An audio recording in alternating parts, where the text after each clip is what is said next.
नमस्ते। आप और हम पर ईश्वर की हमेशा कृपा बनी रहे।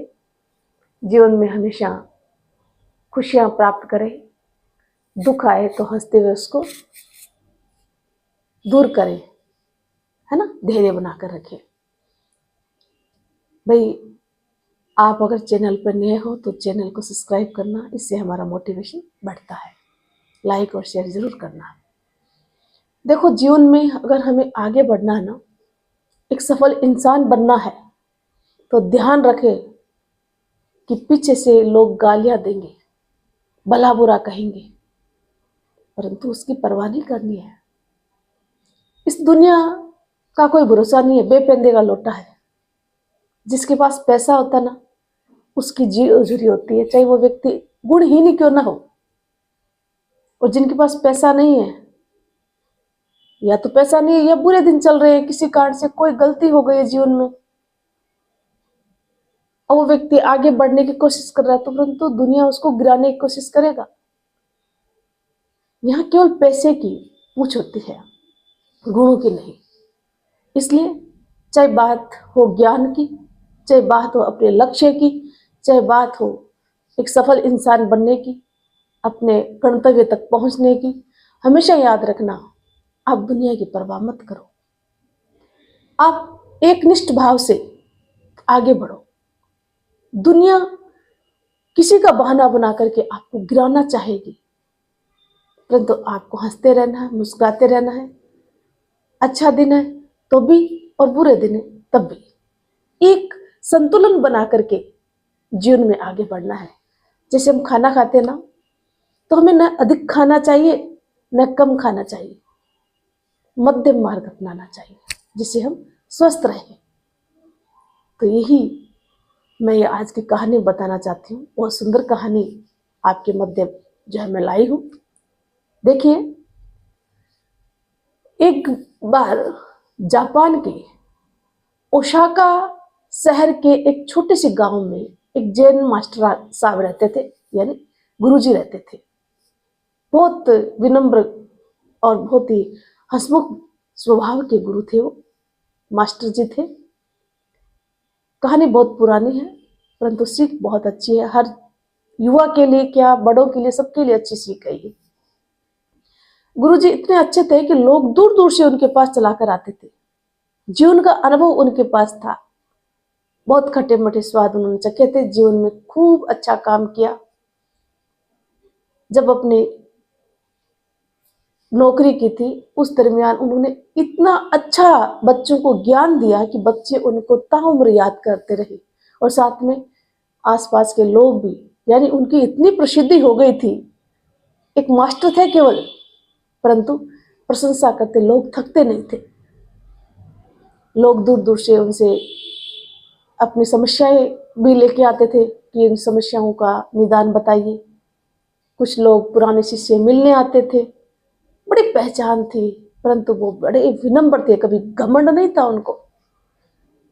और नहीं, उन्होंने इतना जीवन में इतनी उपलब्धि जरूर प्राप्त की, प्रसिद्धि जरूर प्राप्त की, परंतु पैसा इकट्ठा नहीं किया, धर्म कार्य में लगाते रहे। उनका एक शिष्य था, अनुयायी था।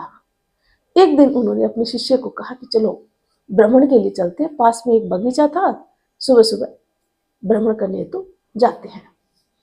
जैसे वो चक्कर लगा रहे होते हैं उस पार्क में, एक व्यक्ति आता है और गुरुजी को बहुत बड़ा भला बुरा कहता है, गालियां देता है, इतना चीखता चलाता है। गुरुजी को कोई असर नहीं हुआ, वो अपना भ्रमण करते रहे और उस व्यक्ति की तरफ देखकर मुस्कुरा जाते। उस व्यक्ति ने फिर उसको और गालियां देनी शुरू की, यानी परिवार तक पहुंच गए, पूर्वजों तक की बातें कहने लग गए। फिर भी गुरुजी पर कोई असर नहीं हुआ, सिकन तक नहीं आई चेहरे पर। इतना उकसाना चाह, फिर भी गुरु शांत थे। जब वो शांत होता तो वो मुस्कुरा देते। उस व्यक्ति ने सोचा कि ये तो बड़ा अजब आदमी है। लोगों के कहने के बाद वो वहां आया था उनको नीचा दिखाने के लिए, ताकि वो क्रोधित होए, परंतु गुरु ने ऐसा नहीं किया। वो थक हार करके वो व्यक्ति वहां से चला जाता है।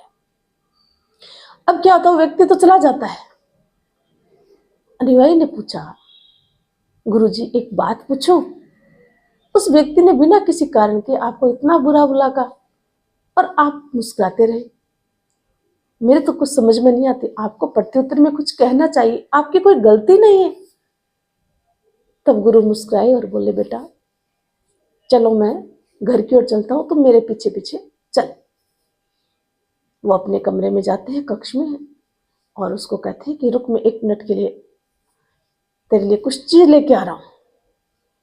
वो अंदर जाकर इतने गंदे से, जिसमें बदबू आ रही है, वो कपड़े की एक जोड़ी लेके उस व्यक्ति को, जो प्रशिष्य का अनुयायी था, उसको देता है और कहता है कि ये जो पहन रखे ना, वो कपड़े तो आप उतार दीजिए, इसको पहन लीजिए। उसने जैसे ही हाथ में लिया, इतनी भयंकर दुर्गंध आ रही थी, उसने उनको फेंक दिया। तब गुरु ने कहा कि क्यों, तुम पहन नहीं सकते इन कपड़ों को? तब शिष्य ने कहा, नहीं गुरुजी, इतनी बदबू आ रही है, उल्टी तक आ रही है मेरे को, ऐसे गंदे कपड़े मैं नहीं पहन सकता है, क्या कह रहे हो आप? तब गुरु ने कहा, मास्टर जी ने कहा, बस यही तो मैं तुम्हें समझा रहा हूं।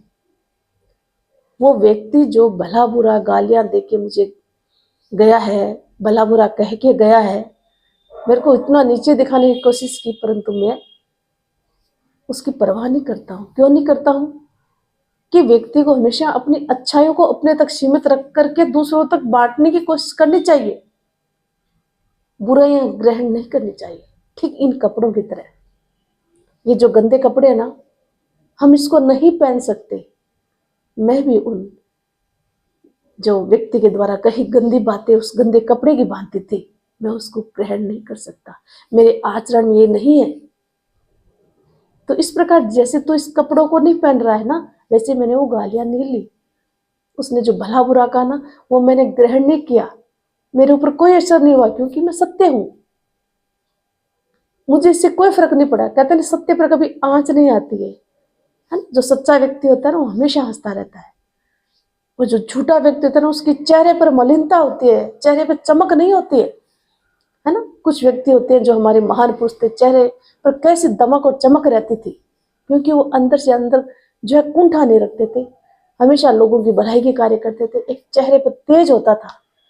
मोदी जी को देखिए, सब स्वामी विवेकानंद जी को देखिए, योगी जी को देखिए, कई ऐसे चेहरे हैं हमेशा चमकते रहते हैं, दमकते रहते हैं, क्योंकि वो सत्यनिष्ठ है। इसलिए सत्य की हमेशा जीत होती है। उस व्यक्ति को ये समझ में आ गई बात कि गुरु जो है वास्तव में गुरु कहलाने योग्य है। इतना जो जीवन का अनुभव है, आज उसको वास्तव में सच्चा गुरु मिला और उसने गुरु के चरणों में अपने शीश को नवा दिया। हमारे देश के जो प्रधानमंत्री मोदी जी देखिए, है ना, इस उम्र में कितनी भागदौड़ कर रहे हैं। योगी जी को देखिए, क्यों कर रहे हैं? उनका अपना कोई है ही नहीं, फिर भी दिन रात एक कर रहे हैं देश की अच्छाई के लिए, देश को आगे बढ़ाने के लिए। कितने डरते थे हम आतंकियों से, हर वक्त डर था, देश गर्त में जा रहा है, देश कैसे जो है भ्रष्टाचार देश में भरा हुआ था, गरीबी थी, ये सब कुछ कैसे हट रहा है? इन्होंने मेहनत की उसके पीछे, ऐसे ही नहीं हट रही ये सब कुछ, है ना? लोगों के जो दुख दर्द को किस प्रकार से दूर करें। आज देश में कोई भी भूखा नहीं सोता है, बिना दवाई के कोई नहीं है, कोई बिना दवाई के और भूख से मरता नहीं है। कितनी सारी सुविधाएं मोदी जी ने दी है, योगी जी ने दी है, और उनको देख करके और भी जो नेता है वो भी अच्छा करने की सोचेंगे, एक आदर्श जो खड़ा करते हैं ना, उनके पद पर चलने की कोशिश करते हैं। तो ये हमारे देश के लिए बड़े सौभाग्य की बात है कि हमारे देश की जो राजा है, जो प्रधानमंत्री है, वो नरेंद्र मोदी जी है, जिन्होंने क्या कुछ नहीं परिवर्तन किया देश में, आज देश को कितना आगे बढ़ाया है। हमें गर्व होना चाहिए हमारी भारत माता के लिए। हमें भी अपना छोटा छोटा प्रयास अपने देश के लिए करना चाहिए। कोई जरूरी नहीं है हम बड़े लोगों के जैसे कर सके, हमारे पास कुछ भी थोड़ा सा भी है ना, तो हम उसके लिए थोड़ा प्रयास, अगर जिसके पास ज्ञान है वो ज्ञान से, जिसके पास धन है वो धन से गरीबों के दुखों को दूर करें। यह नहीं कि हम बहुत कुछ हमारे पास, लोग ऐसे बहाना बनाते हमारे पास तो कुछ है नहीं, क्यों नहीं है? किसी का थोड़ा सा अच्छा कर दो, किसी के साथ थोड़ा अच्छा बोल दो, मीठा बोल दो। हम एक दूसरे की किंतु परंतु इस प्रकार की बातें न करके एक दूसरे की प्रेम भावना देखें, एक दूसरे के प्रति निकटता लाने की कोशिश करें, एक दूसरे के प्रति हम अच्छे भाव रखें, एक दूसरे की बुराई नहीं करें, है ना? जिसके पास आते हैं उनके पास प्रेम पूर्वक रहना चाहिए, एक दूसरे की बुराई नहीं करनी चाहिए, नेक दिल होना चाहिए, नेक कार्य करना चाहिए, तभी हमारा देश आगे बढ़ेगा। देश आगे परिवार समाज से ही बढ़ता है, और जब समाज में अच्छे नागरिक होंगे तो निश्चित है समाज हमारा आगे बढ़ेगा, देश प्रगति करेगा, और हमारी जो है सनातन संस्कृति आगे बढ़ेगी। बच्चों में अच्छे संस्कार पड़ेंगे। एक अच्छा, जरूरी नहीं है कि कोई बड़ा व्यक्ति बने, मास्टर बन रहा है तो एक टीचर बन रहा ना, तो टीचर ऐसा योग्य, पैसे के पीछे नहीं होना चाहिए उन्हें, ऐसा योग्य अध्यापक बने जो बच्चों को सही शिक्षा दे, उनको ऐसी दिशा दे, उनके जीवन को बदल दे। बच्चों को हमेशा ही प्रेम पूर्वक अपने बच्चों की तरह ही पढ़ाए, उनको प्रताड़ित न करे।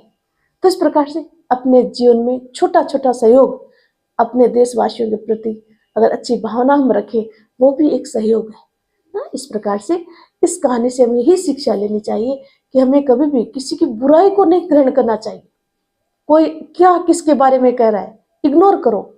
अगर वो नहीं मानता है तो एक बार प्रेम पूर्वक हम उसको कह देते हैं, भाई देखो, हम जिसके यहाँ आए हैं या जिसके साथ रह रहे हैं तो हम उनकी बुराई क्यों करें, है ना। हंसते हुए प्यार से कहो, आप मस्त रहो, अपनी बात करें, अपने जीवन में आगे बढ़े। थोड़ी सी दिन की जिंदगी होती है, उसमें हंसते जो है मुस्कुराते रहे। क्यों किंतु परंतु करें, क्यों किसी की बुराई करें, सबके साथ मिल बांट कर रहे। चाहे बेटी हो, चाहे बहू हो, चाहे बेटा हो, सबको प्रेम दे।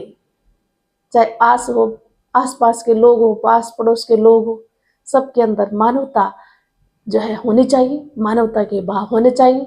दानव तो कोई भी बन सकता है, मानव बनना बड़ा मुश्किल होता है। मानव बन करके, देश सेवा करके और अपना नाम रोशन करो। बस यही मैं हर एक व्यक्ति को बात समझाने की कोशिश कर रही हूँ। हमारा देश सभी देशों में महान है, हमारी संस्कृति सभी संस्कृतियों में सुपर है, ऊपर है। हमें उनको अपनाते हुए अपने संस्कारों को न भूलना चाहिए। परिवर्तन भले ही हो जीवन में, पर आधुनिकता इतनी हमारे ऊपर हावी न हो कि हम जड़ से ही उखड़ जाए, ऐसा नहीं होना चाहिए। हमें अपने जीवन में अपने संस्कारों को लेकर के जड़ से, जमीन से जुड़ करके आगे बढ़ना चाहिए। बदलाव तो होता है, प्रकृति में होता है तो हमारे जीवन में भी होगा। ऐसे देश आगे कैसे बढ़ेगा। तो उम्मीद करती हूँ एक छोटी सी ये कहानी गुरु की जो है मैंने आपको बताई है, निश्चित रूप से आपको अच्छी लगी होगी। धन्यवाद।